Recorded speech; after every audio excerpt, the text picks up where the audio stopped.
Assalamualaikum warahmatullahi wabarakatuh.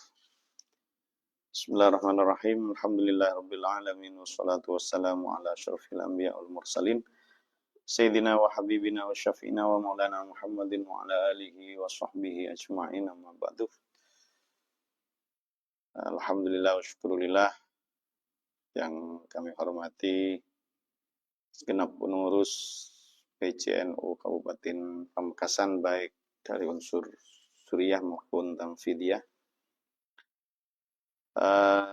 Teman-teman dari media NU, PCNU Kabupaten Pamekasan yang juga sangat membantu kegiatan kajian program Ramadan yang diselenggarakan dengan setiap bulan Ramadan, yang kali ini diisi dengan pembacaan kitab Risalah Ahlussunnah wal Jamaah, serta yang juga saya hormati semua teman-teman yang selalu siap ya dan sedia untuk stay tune mengikuti program dari PCNU Kabupaten Pamekasan. Alhamdulillah wa syukurillah di kesempatan sore ini kita masih diberi ma'unah, taufik, diberi kekuatan oleh Allah Subhanahu wa taala sehingga kita di kesempatan untuk sekian kalinya bisa berjumpa kembali, bisa bertatap muka kembali, melanjutkan kajian dari Risalah Ahlussunnah wal Jamaah yang dikarang oleh pendiri Nahdlatul Ulama, yaitu Mbah Kiai Haji Hasyim Asy'ari. Untuk kajian kali ini masih tetap dalam faslun fis sunnah wal bid'ah ya. Sekarang pada halaman 7 ya. Oke, saya lanjutkan teman-teman.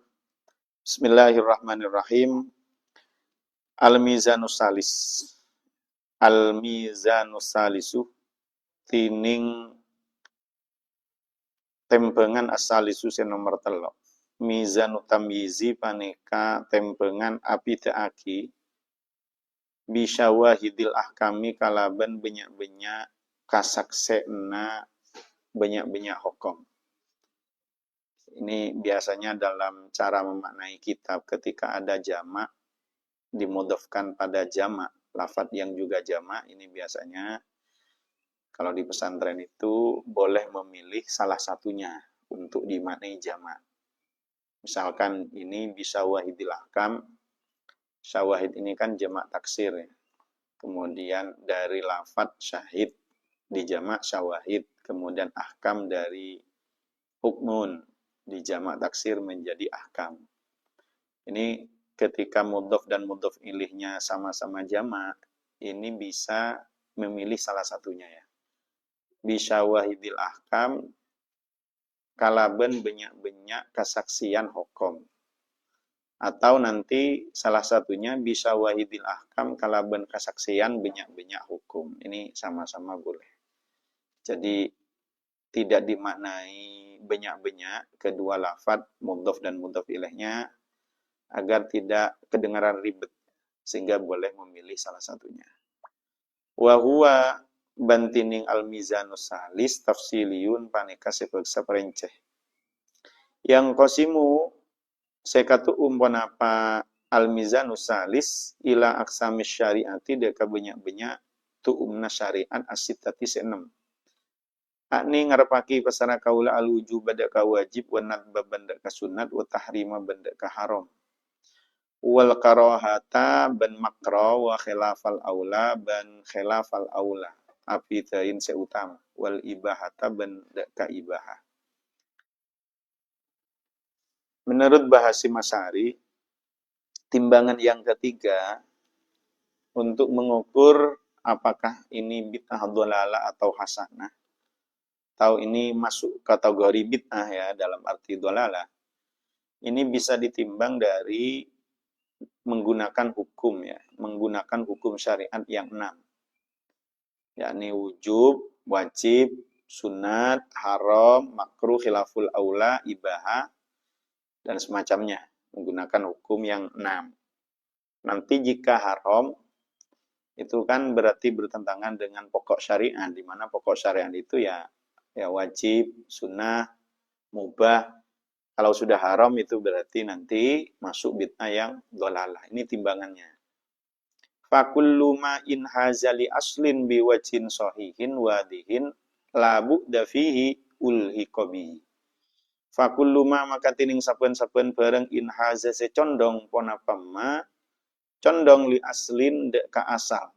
Maksudnya asal nih dalil biwajhin kalaban situng ropah, situng wajah, situng sisi, sohihin seesa ponapa wajah, wadihin sejelas ponapa wajah, labudda setada jauh paneka mawjud fihi dalam asal, maka ulhiko i pada aki ponapa ma bihi daka asal. Wama bantining barang la se tak condong ponapa ma fahuwa maka tining ma bid'atun paneka bid'ah. Jadi cara mengukurnya seperti ini. Ketika sesuatu yang baru muncul di era kita yang tidak ada di zaman Nabi, kemudian baru muncul, ketika ini masih condong pada satu dalil yang jelas, yang sore. Kemudian masih ada di bawah hukum hukum wajib, nadab, sunat, khilaful aula, ibahah dan semacamnya, ataupun makruh, ini sebetulnya bukan termasuk kategori bid'ah.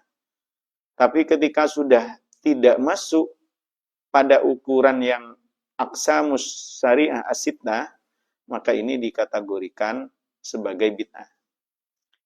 Ya contohnya, misalkan ada sesuatu yang boleh, kemudian kebolehan ini berdasarkan teks atau dalil yang umum misalkan, maka hukumnya bukan bid'ah, walaupun hal tersebut baru muncul dan tidak ada pada zaman Nabi dan salafus soleh. Tapi ketika sudah bertentangan, sudah menyalahi, alias haram, maka ini masuk kategori bid'ah. Wa ala hadzal mizani ban ingatasen paneka tuuman ngatasen paneka tembengan, jaro ajalan kathirun pasera orang banyak minal muhaqqiqina setengah dari banyak-banyak ulama muhakkik. Wa tabaroh ban mitong pasera kathir hada ka syawahidil ahkam min haitsul luwatu dari sisi tining luah litakribi karena makempang. Wallahu a'lam.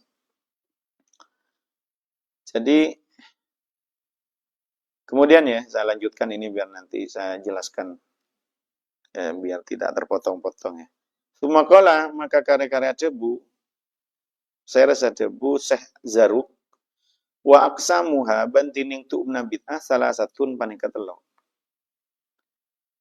Bid'ah itu ada 3, al-bid'ah as-sorihatu, situng ini bisa menjadi badal dari salah satu nyatana atau menjadi khobar dari mubtada yang dibuang. Al-bid'ah ay wahia atau wadzalika al-bid'ah panika banyak-banyak bid'ah as-sorihatu jelas. Wahia bantining al-bid'ah as-sorihah ma panika barang usbitat tetapaki ponapama. Ini usbitat domirnya menggunakan tak taknis menggunakan tak taknis, rujuknya pada ma, usbitat, jadi naibul fa'ilnya ma. Ini melihat terhadap maknanya ma ini kan maknanya bid'ah wahia al-bid'ah sharihah. Dan emma juga dalam isim mausul ini juga bisa berfungsi general, bisa makna perempuan, juga bisa bermakna mudzakkar. Sehingga di sini boleh menggunakan ta. Ma usbitat ma panika barang usbitat sei. Tetapaki ponapa ma min ghairi aslin syar'iyyin dari tanpa asal. dari tanpa dalil syar'iyyin sepengsa syariat pun apa asal. Tetapaki fi muqabalati ma thabata syar'an. Dalam nandingi ngadepi bareng thabata tetep pun apa ma syar'an dalam syariat. Min wajibin nyatana dari barang si wajib au sunnatin otabas sunnah au mandubin otabas se sunnataki au ghairihi otabas laina mandub. Fa amatat maka mamate pona pamma otaba al bidah as-sariha sunnatan de ka sunnah au abtalat otaba mapetal pona pamma ma yang tadi usbitat itu hakkan de ka perkara sebenar. Wa hadza bantining panika al bidah as-sariha syarrul bidai panika becuban banyak-banyak bid'ah. Wa ingkana ban senajan badalaha panika tetep ekan di emma otaba al bidah as-sariha ponapa alfun sebu mustanadin dasar minal usuli dari banyak-banyak usul awil furu'i atau banyak-banyak ranca. Fala ibrata maka tada tong bitong panika mujud bihi kalaban alfu mustanad.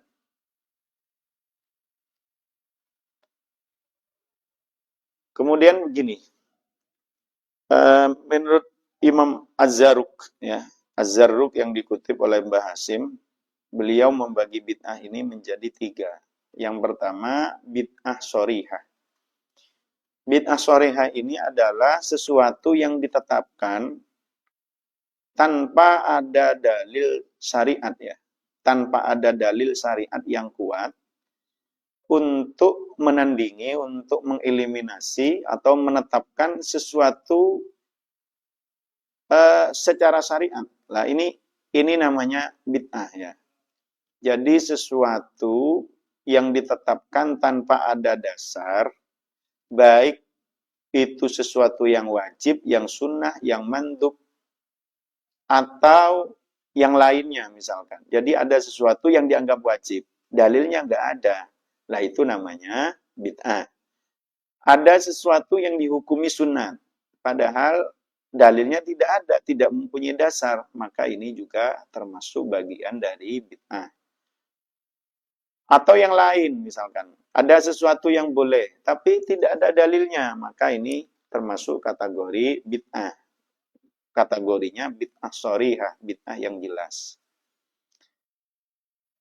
Bid'ah yang kategori seperti ini, ya, karena tidak berdasarkan satu dalil syar'i yang sharih, yang jelas, ya, yang kuat, maka ini bisa mematikan sunnah, ya, dan kemudian bahkan bisa membatalkan sesuatu yang hak. Jadi ini nanti bisa mengeliminasi yang sesuatu yang memang sudah hak, muncul sebelumnya, kemudian gara-gara ditetapkannya satu masalah tanpa dasar syariat, ini nanti sunnah malah mati ya, malah roboh, ya, malah padam sunnahnya, diganti dengan sesuatu yang bid'ah. Nah ini satu bid'ah yang jelas, yang dolalah, yang sharihah. Walaupun kemudian sesuatu yang ditetapkan tersebut disandarkan pada menggunakan konsep usul atau furu' ya. Misalkan metode ilhaq dan semacamnya atau menggunakan pendekatan usul fikih dan semacamnya. Kalau memang itu tidak ada dalil syar'inya ya. Artinya secara manhaj itu tidak punya manhaj yang jelas. Ya, dari hanya berdasar pemikirannya sendiri dan semacamnya. Bukan berdasarkan dzannul mustahid. Kalau dzannul mustahid ini beda lagi ya. Maka hal seperti itu tidak bisa dianggap muktabar. Jadi tidak kuat dasarnya sehingga ini bagian dari bid'ah yang sharihah. Kemudian asani tining nomor 2 al bid'ah panika banyak bid'ah al idhofiyatu se bangsa apa nika idhofiyah se bangsa nyanderaki nisbi ya. Wahia bantining al bid'ah al idhofiyah allati panika bid'ah tudhafu se sanderaki ponapa allati li amrin dek kasitung perkara Lausul lima lamun itarema ponapa amrin minha setengah dari alati lam tasihha maka tak sa al munazaatu ponapa adebati nentang fi kaunihi idil badana amrin sunnatan panika sunnah aghairu bid'atin otaba beni bid'ah bila khilafin tanpa khilaf au ala khilafin otaba ing atasen khilaf mimma dari barang taqaddama seampun kada punapa ma. Definisi yang kedua atau kategori bid'ah yang kedua ini bid'ah idhofiyah. Karena disandarkan masih bisa disandarkan kepada sesuatu yang bisa diterima. Baik itu sunnah ya dan semacamnya. Artinya sesuatu yang baru ini masih punya cantolan ya, masih bisa cantolan yang cantolannya tersebut masih bisa diterima. Oleh sebab itu maka tidak bisa ada pertentangan bahwa ini bukan sunnah, sudah tidak bisa lagi ya. Ini dikatakan bid'ah sudah tidak bisa. Kenapa? Karena sesuatu yang baru tersebut masih punya cantolan sesuatu yang bisa kita terima sebagai sesuatu yang sunnah dan bukan bid'ah. Oleh sebab itu sesuatu yang dicantolkan juga mempunyai kategori yang sama, yaitu bukan bid'ah. Asalitu tining sanomor telo al bid'ah panika banyak bid'ah al khilafiyah tu se bangsa khilafiyah, se bangsa debatable, masih ranah perdebatan. Wahia bentining al bid'ah al khilafiyah al mabniyatu panika bid'ah se bangun se jenengaki ala asla ini ing atasen dua dalil, dua asal. Yatajadzabuha kullun minhuma. Se salang narik hada ka al mabniyah otaba bid'ah khilafiyah kullun panapa saben-saben situng minhuma dari aslain. Paman maka tining orang kola sing ngucap paseraman bihadza kalaban panika asal kola maka ngucap paseraman bid'atun panika bid'ah. Waman bantining orang kola sing ngucap paseraman bimuqabilihi kalaban pending anna hadza kola maka ngucap paseraman sunnatun panika sunnah. Kama akati barang taqaddama sampun kada pun apa ma fi darbil idarati ing dalem akabai kompolan wa dzikril jamaati ban dzikir bersama, dzikir jamaah. Jadi begini ya, Bahasim ini sekali lagi mengutip pendapatnya Syekh Zarruq, di mana beliau membagi bid'ah ini dibagi menjadi 3. Ada namanya bid'ah shorihah, yang kedua ada bid'ah idhofiyah, kemudian yang ketiga ada namanya bid'ah khilafiyah. Apa yang bisa kita tangkap dari kutipan beliau? Ini begini. Syekh Zarruq ini sama seperti ulama-ulama ya yang kita jelaskan kemarin. Beliau tidak sepakat kalau bid'ah itu semuanya dhalalah. Ini perlu dicatat.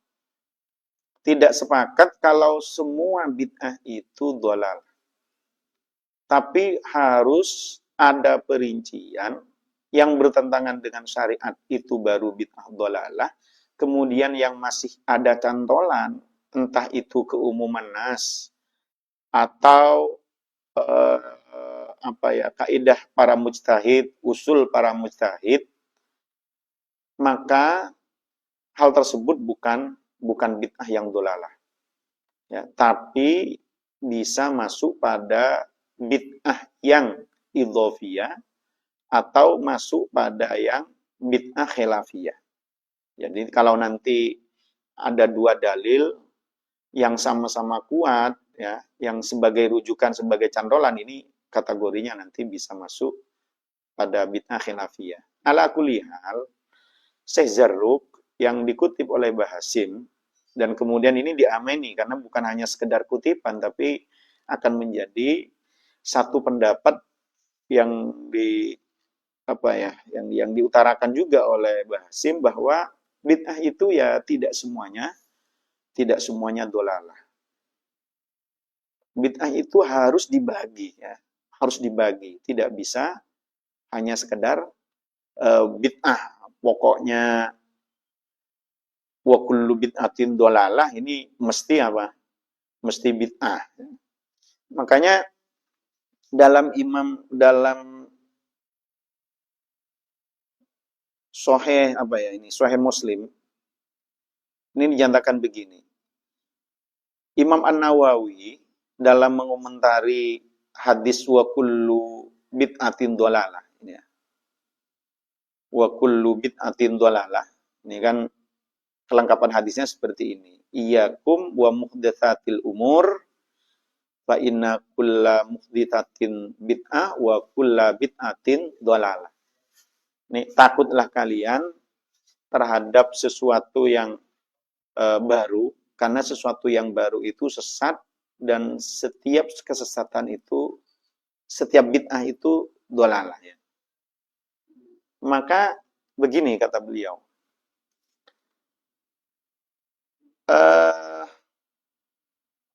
lafadz wa kulla bid'atin dolalah, ini kalau dalam konsep usul ya, dalam konsep usul, ini termasuk lafadz am yang maksus ya.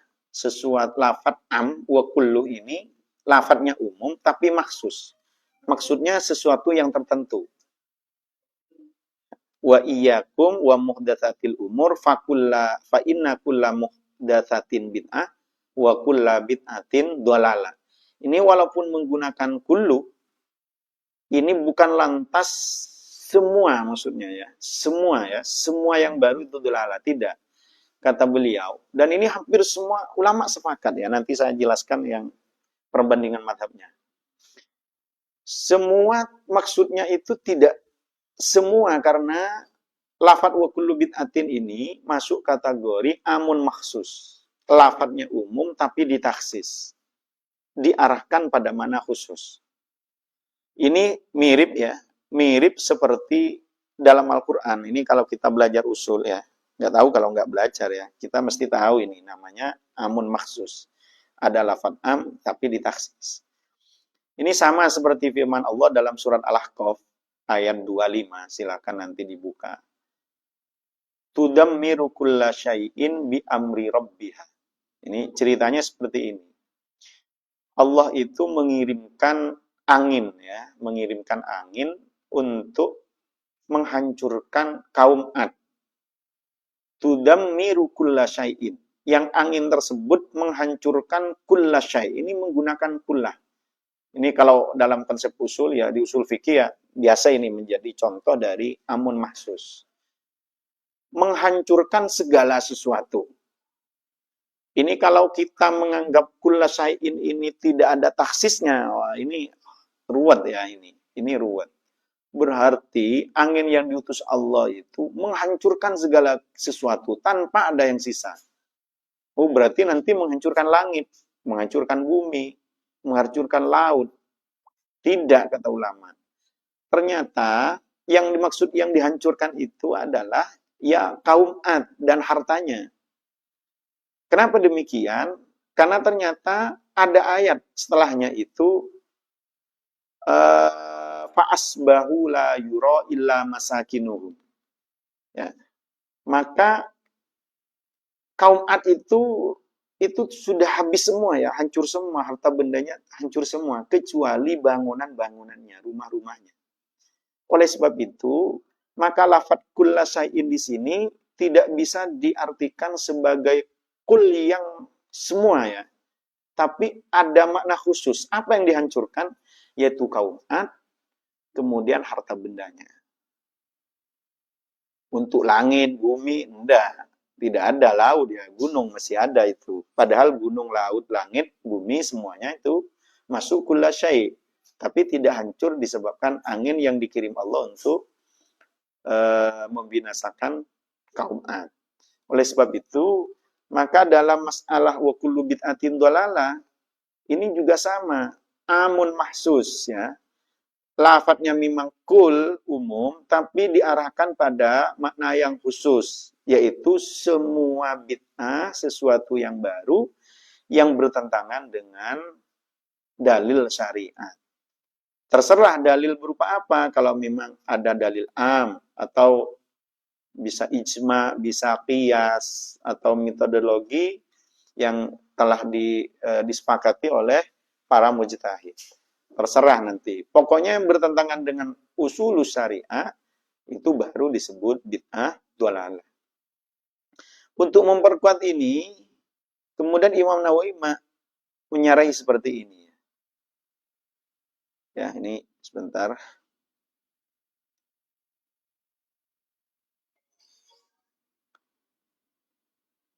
Wa kullu bid'atin dhalalah, kata beliau. Ini ditaksis ya. Ditaksis dengan hadis riwayat Imam Muslim ya. Dari riwayat Jarir bin Abdullah Al-Bajili. Di mana Rasulullah menyebutkan seperti ini. Man sanna fil islami sunnatan hasanatan falahu ajruha. Barang siapa membuat sunnah ya, membuat sunnah dalam Islam, sunnah yang baik. Jadi dia mempelopori satu kegiatan yang baik, maka falahu ajruha. Maka dia akan mendapatkan pahala kebaikan tersebut. Wa ajru man amila biha ba'dahu min ghairi ayyun qasam min ujurihim syai'un. Kemudian dia juga akan mendapatkan pahala dari orang-orang setelahnya yang mengikuti amaliyah tersebut. Tanpa ada satu pahala pun yang kurang. Jadi misalkan yang ikut itu 1.000 orang yang melestarikan kegiatan tersebut, maka dia akan mendapatkan pahala sebagaimana yang didapatkan oleh 1.000 orang tersebut. Kemudian dijelaskan wa man sanna fil islami sunnatan sayyi'atan, barang siapa yang melakukan sunnah ya dalam Islam, melakukan sesuatu, mempelopori sesuatu yang jelek, sunnatan sayyi'ah, maka kana alaihi wizruha. Dia akan mendapatkan dosanya. Kemudian wa wizru man amila biha min ba'dihi min ghairi ayyun qasam min auzarihim syai'un.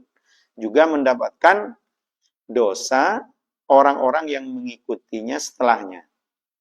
Nah, kata beliau, ini menunjukkan bahwa ada orang itu boleh ya, boleh melakukan sunnah ya. Maksudnya seperti ini, boleh melakukan sesuatu yang baru, yang baik. Namanya baik ini kan berarti punya aslun syariah ya, punya cantolan dalil yang dianggap baik. Maka walaupun hal tersebut tidak pernah ada di zaman Nabi, tapi hal tersebut dianggap baik karena punya cantolan dalil. Dalil itu sebagaimana yang sudah saya jelaskan, maka dia akan mendapatkan kebaikan dan kebaikan orang yang mengerjakan setelahnya. Sebaliknya ketika dia melakukan sesuatu yang buruk dan diikuti oleh orang lain, dia juga akan mendapatkan dosanya dan dosa orang yang mengikuti. Nah, ini berarti kalau demikian sesuatu yang baru itu ada yang baik ya. Itu menurut siapa? Menurut Imam Muslim, menurut Imam An-Nawawi. Oleh sebab itu, maka kulla bid'atin dhalalah itu maksus ya. Ditaksis dengan hadis ini, riwayat Imam Muslim, sehingga diarahkan kepada bid'ah yang tidak punya asal atau yang bertentangan dengan syariat. Ini kemudian kata beliau, ini juga ditaksis oleh hadis Imam Bukhari di kasus sholat tarawih. Ya, ini begini. Qala Ibnu Syihab ya. Ini dalam hadis Bukhari ya, ini dijelaskan begini ya. Hadis Imam Bukhari ini melalui jalur Abdurrahman bin Abdul Qori ya. Kata beliau seperti ini. Kharajtu ma'a Umar bin Khattab. Saya keluar bersama Umar bin Khattab. Umar bin Khattab saat itu menjadi khalifah. Lailatan fi Ramadan ilal masjid. Ya, suatu malam pada bulan Ramadan menuju masjid. Faidan, maka ketika itu an-nasuh para sahabat ya, orang-orang auzaun mutafarikun, bermacam-macam, berkelompok-kelompok. Ada yang yusollir rojulu nafsihi, dia sholat sendirian. Ada kemudian wa yusollir rojulu fayusolli bi sholati ar-rohtu. Kemudian ada juga yang orang sholat sendirian kemudian dimakmumi oleh sahabat yang lain, oleh orang lain. Jadi bermacam-macam, ada yang sholat sendirian, ada yang kemudian kelompok lain. Pokoknya macam-macam kelompok lah. Maka kemudian Sayyidina Umar berkata, faqala Umar, inni aro lau jama'tu haula'i ala qari'in wahidin.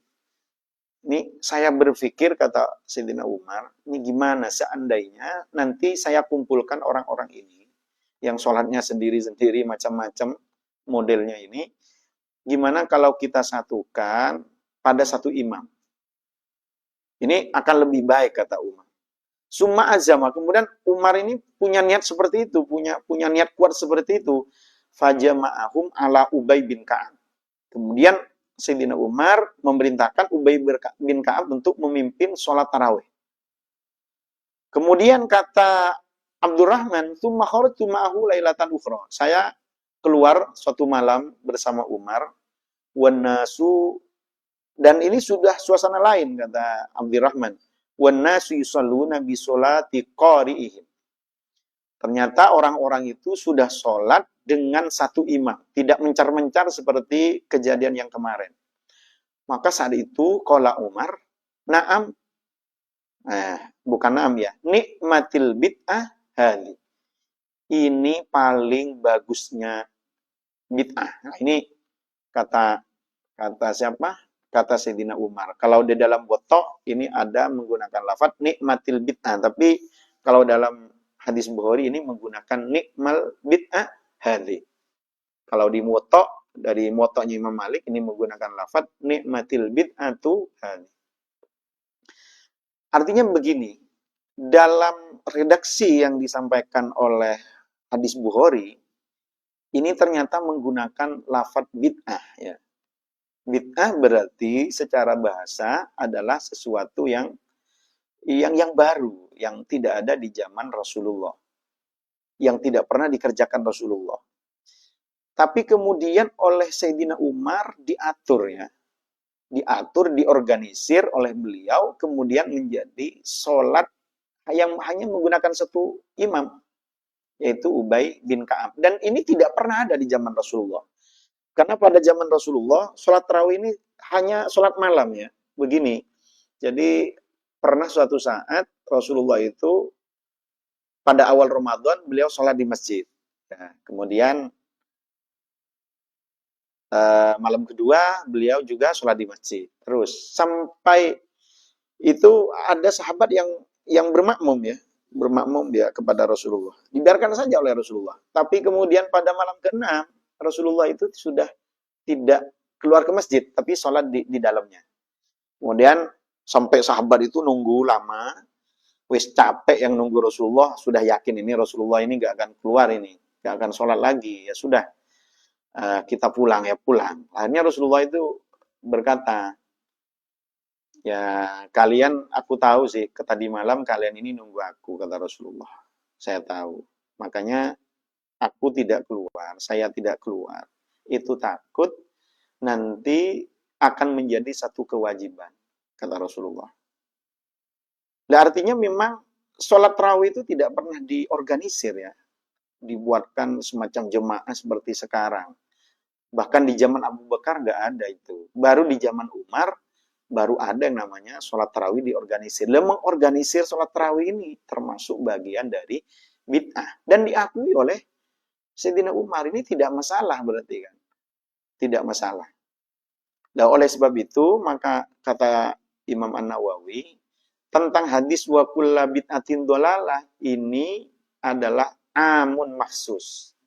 Setidaknya ditaksis oleh dua hadis ini, yaitu hadis riwayat Muslim man sanna dan kemudian hadis Bukhari tentang perorganisiran Sayyidina Umar sholat tarawih dijadikan satu jemaah terhadap satu imam saja. Nah ini satu bid'ah dan Ini diamini oleh siapa? Oleh Sayyidina Umar dan para sahabat. Kemudian secara 4 madhab ya, ini saya coba untuk menguatkan ini bahwa kita ini membagi bid'ah terhadap macam-macam, ada bid'ah yang hasanah, ada yang bid'ah dolalah misalkan. Ini tidak sendirian ya, kita punya rujukan. Entah ikut siapa nanti orang yang membagi bid'ah, hanya dolalah saja itu. Tapi secara 4 madhab ini ada, saya kutip ya dari kitab Hanafi. Ini Ibnu Abidin dari kitab dari Ibnu Abidin, yaitu dalam Hasyiah Ibnu Abidin. Ibnu Abidin ini dari kalangan Hanafiyah. Ini beliau dawuh seperti ini. Qad takunul bid'atu wajibatan. Bid'ah itu ada yang wajib, kata Ibnu Abidin. Contohnya apa? Kanas bil adillah liraddi ala ahlil furaq afdal. Seperti contohnya, seperti membuat argumentasi, membangun argumentasi untuk menolak kelompok-kelompok yang sesat. Ini satu bid'ah yang wajib, karena di zaman Rasulullah nggak ada membangun seperti itu ya. Jadi semacam membuat adillah ya. Misalkan seperti ada sekarang kan ada kitab tauhid seperti Fathul Majid ya. Itu kan isinya bagaimana dalilnya Allah Subhanahu wa taala wujud, itu kan dibangun ya, dalilnya. Kemudian sesatnya Mujassimah itu seperti apa? Sesatnya Qadariyah, Jabariyah itu seperti apa? Itu kemudian dibangunlah dalilnya. Dibangunlah dalil argumentasi untuk membantah aliran-aliran sesat. Ini satu hal kewajiban. Kemudian kata beliau, wa ta'allumin nahwi al-mufhim lil kitabi was sunnah. Juga seperti belajar ilmu nahwu, yang mana dengan ilmu nahwu tersebut kita bisa paham terhadap Al-Quran dan Sunnah. Ini satu kewajiban. Kemudian kata beliau, wa mandubatan. Terkadang juga sunnah. Contohnya seperti apa? Ka'ihdasi nahwi ribatin wa madrasatin. Seperti membangun madrasah, membangun pondok pesantren, atau kullu ihsanin lam yakun fis sodril awal. Ini hukumnya sunnah. Ada yang makruh wa makruhatan kazahrofatil masajid, seperti menghias masjid. Ya. Jadi masjid diukir, dihias demikian rupa, ini termasuk bid'ah ya, bid'ah yang makruhah. Itu menurut Ibnu Abidin. Sekarang ini masjid sudah bagus-bagus semua ya. Sehingga kadang ketika sholat, bikin tidak khusyuk ya, membaca kaligrafinya, menilai model-model ukirannya dan semacamnya. Ini termasuk kata beliau makruhah. Nggak ada di zaman Rasulullah seperti itu. Tapi apakah haram? Dah, tapi masih masuk kategori makruh. Wa mubahatan, ada yang boleh. Contohnya seperti apa? Katawassu biladzil makal wal masyarib wal wathiyah. Seperti berpakaian yang bagus ya, atau minuman-minuman yang enak. Atau ya pokoknya cari yang nikmat-nikmat lah. Makanan yang enak, minuman yang enak. Ini termasuk yang mubahah. Ini dari Hanafi. Kenapa saya kutip yang dari Hanafi? Ya karena agar kita punya perbandingan bahwa tidak hanya Imam Syafi'i yang membagi bid'ah ini terhadap bid'ah hasanah, bid'ah dolalah, kemudian dibagi sesuai hukumnya ada berapa? Ada 5. Ternyata dalam Hanafi juga sama. Kemudian dari Maliki ini juga ada ya. Silakan nanti dirujuk sendiri ya. Macam-macam, bahkan ini Ahmad Yahya dari Madzhab Maliki menyatakan summa dzakaral aqsam al-khamsah. Jadi bid'ah itu fatahqiq al-haqqu indahum annaha khamsatu aqsamin. Jadi bid'ah itu dibagi 5. Ini yang dari Madzhab Maliki. Dari Syafi'i sudah banyak ini ya. Sudah berserakan sih banyak. Kemudian dari Hambali ini juga sama. Wal wal bid'atu munqasimatun bingkisami ahkamit taklif al-khamsah. Kata Syamsuddin Muhammad Al-Hambali ini menyatakan dalam kitab Al-Matla' ala Abwabil Muqna, ini menyatakan bahwa bid'ah itu ada 5 hukumnya. Jadi tidak semuanya sesat. Jadi dari 4 madhab ini sama semua ya. Membagi bid'ah itu tidak semuanya dolalah. Bahkan ada yang wajib, ada yang sunnah. Bahkan ya, ini terakhir saya kutip dari Ibnu Taimiyah.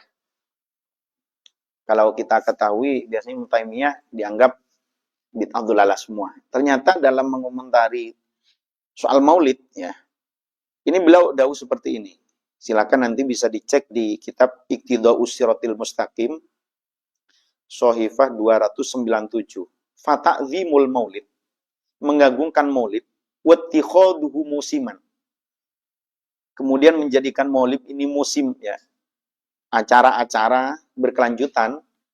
Qad yaf'aluhu ba'dun nas wa yakunu lahu fihi ajrun alimun li husni qasdihi wa ta'dhimihi li Rasulillah. Ini kata beliau, bahwa maulid ini para pelakunya akan mendapatkan pahala yang besar karena ada niat yang baik, niat yang bagus, yaitu mengagungkan Rasulullah. Jadi ala kulli hal, ya, bid'ah itu tidak semuanya dhalalah.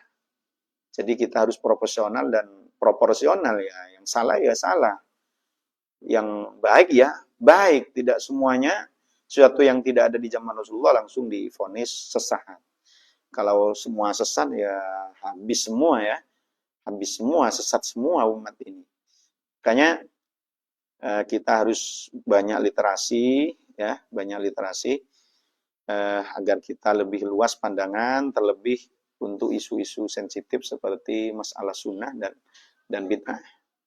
Jadi kita ini sudah ada di garis yang benar ya, yang membagi bid'ah menjadi 5 hukum, ada yang setidaknya ada dhalalah, ada hasanah. Ini sudah benar, secara kajian 4 madhab ini sudah ada semua. Kemudian sebagai pengikut Nahdlatul Ulama, warga Nahdien, kita juga punya candolan, sebagaimana dijelaskan oleh Mbah Hasim. Beliau juga mengutip dari para ulama, membagi bid'ah itu ada 3, kemudian secara hukum yaitu terbagi 5, ada yang haram, ada yang wajib, bahkan ada yang sunnah, ada yang ibahah yang boleh, ada yang makruh, ya, ada yang khilaful aula dan semacamnya. Jadi untuk ke belakang kita nggak usah takut di bid'ah-bid'ahkan. Yang penting ini sesuatu yang baik, walaupun nggak ada di zaman Rasulullah, ini termasuk bid'ah yang hasanah. Bahkan kalau kita membaca tersirat dari perintah Rasulullah, hadis Rasulullah, man sanah, okelah kita harus lebih berinovasi lagi, lebih kreatif untuk menjadi motor dalam satu kegiatan yang baru dan baik. Tidak apa-apa kita dianggap bid'ah, yang penting menjadi motor bid'ah yang hasanah. Sehingga nanti kita akan mendapatkan pahala kebaikan dan juga mendapatkan pahala dari orang-orang yang mengikuti kita dalam kebaikan tersebut. Demikian, mungkin agak singkat saja karena waktu sudah sampai. Kurang lebihnya mohon maaf ya, kurang lebihnya mohon maaf. Besok sore mungkin ada kajian lain ya, sama dalam kitab ini dilanjutkan oleh teman-teman kita yang lain, pemateri yang lain. Dan kami berharap para pemirsa ini terus mengikuti kajian ini, insya Allah sangat bermanfaat, bisa menambah hazanah, bisa menambah keilmuan kita insya Allah. Terima kasih. Demikian, ihdinas shiratal mustaqim, wallahu a'lam bishawab. Assalamualaikum warahmatullahi wabarakatuh.